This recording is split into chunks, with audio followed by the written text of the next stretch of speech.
அதை ஒருத்தர் தான் எதிர்த்தார், திரு இபிஎஸ் பழனிசாமி அவர்கள், தன்னுடைய சுயநலத்துக்காக.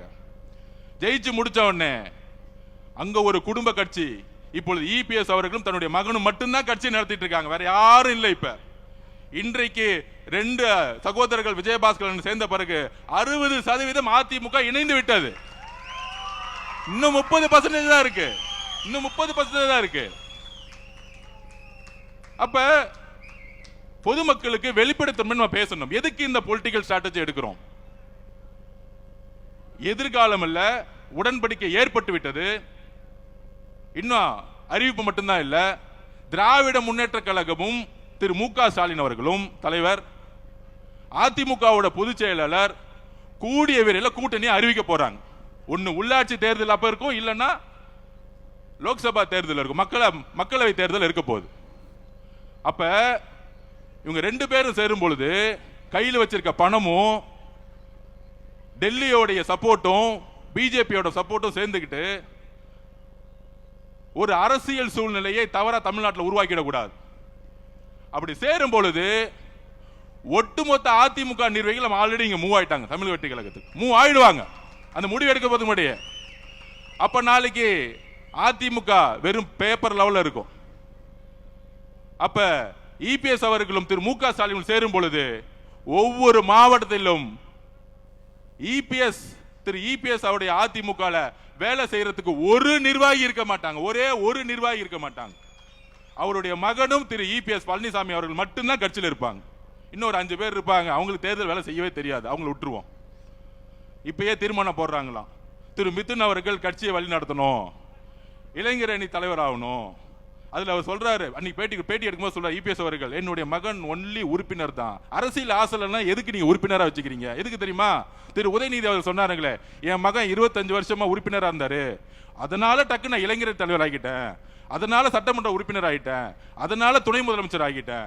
இதே கதை தான் அடுத்து இபிஎஸ் அவர்கள் ஃபாலோ பண்ண போறாங்க. இது தெரிஞ்சுக்கிட்டாங்க எல்லா மாவட்ட செயலாளர்களும் எல்லா முன்னாள் அமைச்சர்களும் நல்லா தெரிஞ்சுக்கிட்டாங்க. இது குற்றச்சாட்டு அல்ல. 2 பேரும் சேரணும்னு சொன்னது யார் தெரியுமா?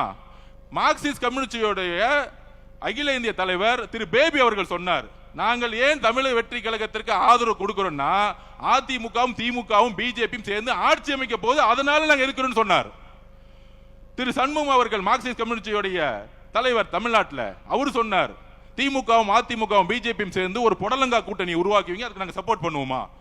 இது சொன்னது யாரு? தமிழ் வெற்றி கழகமா? இல்லை, 10 வருஷமா திமுக கூட்டணியில் இருந்த கம்யூனிஸ்ட் தோழர்கள். ஐயுஎம்எல் தலைவர் சொல்றாரு, என்ன கூப்பிட்டாங்க, அதிமுகவும் திமுகவும் சேர்ந்து ஆட்சி அமைக்கிறதுக்கு என் சப்போர்ட் கொடுக்க சொன்னாங்க.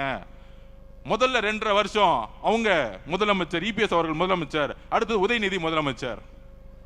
என்ன ஒரு சூழ்ச்சி, எவ்வளவு பெரிய அநியாயம்! இதை எதிர்க்கிறதுக்கு ஒட்டுமொத்த அதிமுக தொண்டர்களும் குரல் கொடுத்தாங்க.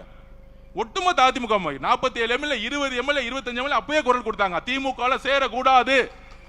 சொன்னது கம்யூனிஸ்ட் மட்டும் கிடையாது, சொன்னது ஐஎம்எல் மட்டும் கிடையாது, உண்மையான